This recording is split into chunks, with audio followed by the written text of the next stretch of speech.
एक तरफ बिहार है तो दूसरी तरफ बिहार का एक जिला है जिसका नाम है गोपालगंज।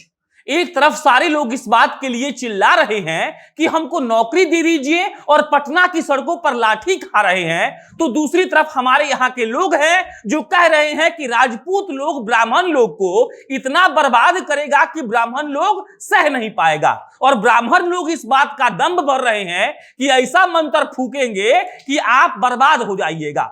यही है हमारा गोपालगंज, वही गोपालगंज जहां के लड़कों को इस बात से कोई मतलब नहीं है कि जिस मिथिलेश तिवारी के पीछे वो पड़े हैं वो मिथिलेश तिवारी स्कॉर्पियो और उससे बड़ा बड़ा गाड़ी में घूमते हैं। वही गोपालगंज के लड़के जिनको नहीं पता है कि जो मंजीत सिंह आपके बीच रहकर राजनीति करते हैं उनकी संपत्ति कितनी है, और वही बच्चे जिनको ये लगता है कि हमारे नाम के आगे अगर सिंह लग गया है तो हम किसी पांडे और तिवारी से दबकर थोड़ी रहेंगे। बहुत शानदार बात है ये, और जब हमसे नहीं रहा गया तो हम भी अपने गृह जिले के बारे में बैठकर बोल रहे हैं। आप लोग एकदम ध्यान से सुनिएगा, इस वीडियो में हम आपको बताएंगे कि आप लोगों के भविष्य को कैसे बर्बाद किया जा रहा है। हम ये भी बताएंगे कि जिस नेता के पीछे आप झंडा लेकर दौड़ रहे हैं उस नेता के पास कितनी संपत्ति है, और हम ये भी बताएंगे कि आप लोगों को कैसे बरगला कर वो नेता बढ़िया ब्रांड का चश्मा और बढ़िया ब्रांड का शर्ट पहनकर आपको कहता है कि झंडा उठाकर मेरे पीछे पीछे चलिए। अब नमस्कार स्वीकार करिएगा, मेरा नाम प्रशांत राय है। गाली के अलावा कोई अच्छा सुझाव हो तो कमेंट बॉक्स में आप आमंत्रित हैं। एक बात सब लोग जानता है कि जातिवाद के बिना बिहार में राजनीति नहीं हो सकती है, लेकिन आप सोचिए कि हम कितने पीछे हैं। और उसके बाद सोचिए गोपालगंज के उन लड़कों की मनोस्थिति जो रोज अपने फेसबुक पर आकर लिख रहे हैं कि क्षत्रियों को कमजोर समझने का प्रयास मत करना, और इतना से उन लोगों का मन नहीं बढ़ रहा है तो ब्राह्मण वाले आग बबूला होकर लिख रहे हैं कि ए बाबू साहब थोड़ा धीरे चलिए वरना यहां रहना मुश्किल हो जाएगा। आप इन सब बातों को अगर एक फ्रेम में रखिएगा तो आपको मालूम पड़ जाएगा कि ये लड़के एकदम पागल हो चुके हैं। इनको नहीं मालूम है कि जिस गप्पू सिंह के लिए ये लोग नारा लगा रहे हैं वही गप्पू बाबू को मिथिलेश तिवारी ने जिता दिया। उसी गप्पू सिंह के पास 159 करोड़ का संपत्ति है। उन्होंने खुद ये बताया है कि उनके पास 159 करोड़ की संपत्ति है। अब आप सोचिए कि आपके पिताजी के पास, आपके फूफा जी के पास, आपके नानी के पास, आपके चाची के पास मिलाकर भी 2 करोड़ रुपया है भी या नहीं। और उसके बाद सोचिएगा कि जब आप झंडा उठाकर गोपालगंज के विकास के अलावा राजपूत, ब्राह्मण, भूमिहार, कोयरी, कुर्मी करते हैं तो आपको इससे क्या मिलता है। अब आ जाइए मिथिलेश तिवारी जी पर। 2020 के एफिडेविट के हिसाब से मिथिलेश तिवारी जी के पास 1 करोड़ से ज्यादा की संपत्ति है।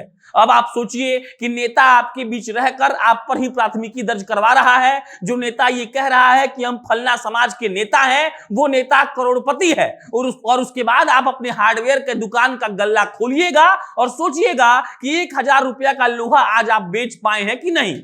अब आइए मंजीत सिंह पर। मंजीत जी भी चुनाव लड़ते रहते हैं, मंजीत जी भी अपने समाज के हितैषी बनते हैं। उनके पास भी संपत्ति है 2 करोड़ से ज्यादा का। आप सोचिए क्या मंजीत जी ने आपके बेटे को लंदन पढ़ने के लिए भेज दिया। आप पता करिए कि मंजीत जी का, मिथिलेश तिवारी जी का और गप्पू सिंह का बेटा कौन से विद्यालय में पढ़ता है, और आप पता करिए कि आपका छोटा भाई कौन से विद्यालय में पढ़ने जाता है। आप सोचिए कि रेंज रोवर के एसी में कितना भयंकर ठंडा हवा निकलता होगा, और फिर सोचिए कि रेंजर साइकिल पर बैठकर आप जब भी उनके कार्यालय पर पहुंचते हैं तो आपको धूप में कितना मजा आता है। और इसके बाद भी आप लोग को समझ नहीं आता है तो ध्यान से सुनिए, राम प्रवेश राय जी का भी संपत्ति बता दे रहे हैं। महाराणा प्रताप की जयंती पर राम प्रवेश राय जी ने ही कोहराम मचा दिया था। भाई साहब भी 62 लाख के संपत्ति के मालिक हैं। ये थोड़ा कम लग रहा है, लेकिन हम दावे से कह सकते हैं कि राम प्रवेश राय के आधे कार्यकर्ताओं के पास 20 लाख का संपत्ति भी नहीं होगा। हम और आप जिस नेता के पीछे भाग रहे हैं वो नेता पैसों पर सोता है, रोज बटर चिकन तंदूरी रोटी खाता है, और शाम में आकर आपको कहता है कि भाइयों फलना जाति हमारा दुश्मन है, इसके बारे में फेसबुक पर लिखना शुरू करो। और हम और आप फेसबुक या नेता बनकर अपने समाज को बनाने के लिए निकल जाते हैं। जानते हो दोस्त असली बात क्या है? असली बात यह है कि ये नेता लोग हम लोगों की जिंदगी भर गधा समझते आया है। इन लोग को लगता है कि हम लोग झंडा उठाकर चलेंगे। इन लोगों को अपने पैसे और अपने लिंक पर बहुत घमंड है।